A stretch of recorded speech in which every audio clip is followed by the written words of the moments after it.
आज आपण पाहणार आहोत गावरान पद्धतीने करटुल्याची भाजी कशी बनवायची। करटुले हे आपल्या शरीरासाठी आरोग्यासाठी खूपच फायदेमंद असतात। ह्याच्यामध्ये भरपूर प्रमाणामध्ये मिनरल्स, विटॅमिन्स आणि फायबर्स असतात, जे की आपल्या शरीरासाठी चांगलेच असतात। करटुले हे पावसाळ्यामध्ये गावाकडे कुठेही असतात, अगदी शेताच्या बांधावरती, डोंगरामध्ये कुठेही ह्याची वेल आपल्याला दिसते। तर ह्याचीच भाजी आज कशी बनवणार आहोत हे तुम्हाला मी सांगते। आता लोक भरपूर प्रमाणात करटुल्याची शेती पण करतात। शहरामध्ये करटुले सहसा मिळत नाहीत, तर हे करटुले मी गावावरून आता मागून घेतलेले आहेत। तर चला पाहूया कशी बनवणार आहोत आपण भाजी। सर्वात अगोदर तर करटुले स्वच्छ पाण्याने धुवून घ्यायचे। नंतर ही हरभऱ्याची डाळ, तिला पण स्वच्छ धुवून घेऊन 1 ते 1.5 तास पाण्यामध्ये भिजत ठेवायची, जसं की ती मऊ होत नाही तोपर्यंत। नंतर इकडे करटुले चिरून घ्यायचे, कट करून घ्यायचे आणि त्याच्यातले जे बिया असतात ते काढून घ्यायच्या, कारण करटुले चवीला कडू असतात। त्याच्यामुळे ते बिया जेव्हा त्याच्यामध्ये असतील तेव्हा कचकच पण लागतं आणि कडू पण लागतात। त्याच्यामुळे सर्व बिया अगोदर काढून घ्यायच्या।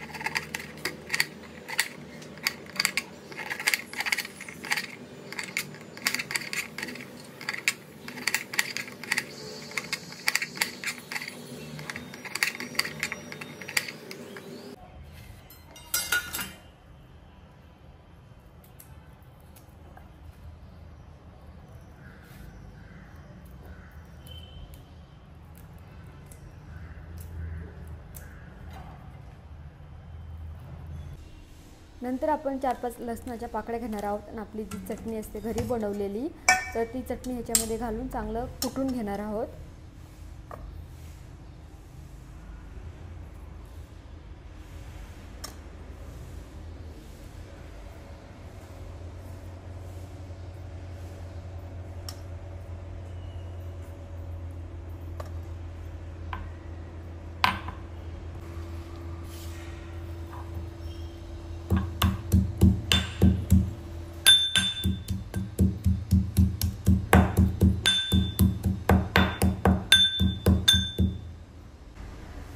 अशी चटणी बनवल्याच्या नंतर भाजी खूप स्वादिष्ट बनते। तर इकडे आपली बनून झालेली आहे।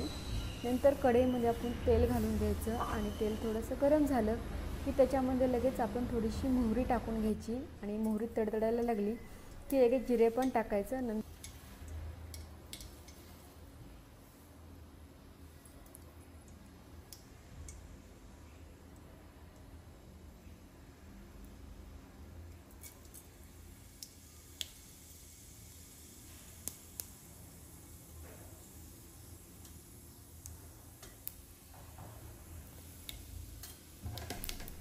हळद पण तेलामध्येच लगेच टाकून घ्यायची। थोडंसं गरम झालं की लगेच आपले जे करटुले असतात ते पण आपण तेलामध्ये टाकून घ्यायचे, त्याला एकदम चांगलं फ्राय करायचं।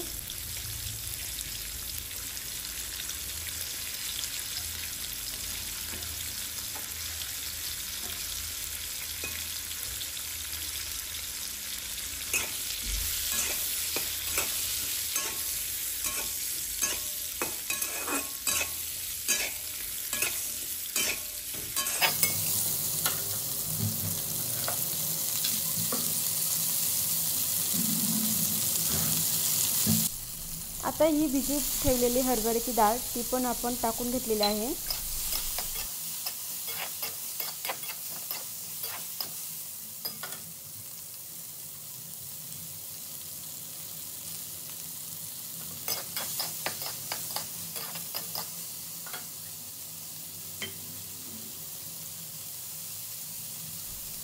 नंतर जी आपण कुटून घेतलेली चटणी आहे ती पण टाकायची आणि चांगल्या प्रकारे त्याला हलवून घ्यायचं।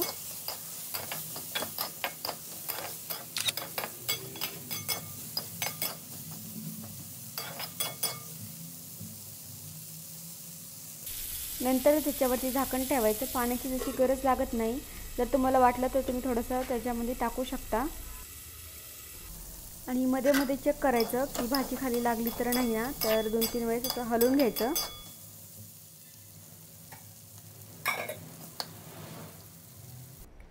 तर अशा प्रकारे गावरान पद्धतीचे करटुल्याची भाजी आपली बनून झालेली आहे। ज्या पद्धतीने माझी आजी बनवते त्या पद्धतीने कोणत्याही प्रकारचा कूट मसाला काही टाकायचा नाही। बाजरीच्या भाकरीसोबत तुम्ही खाऊ शकता।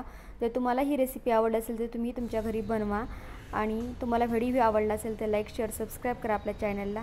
थँक्यू।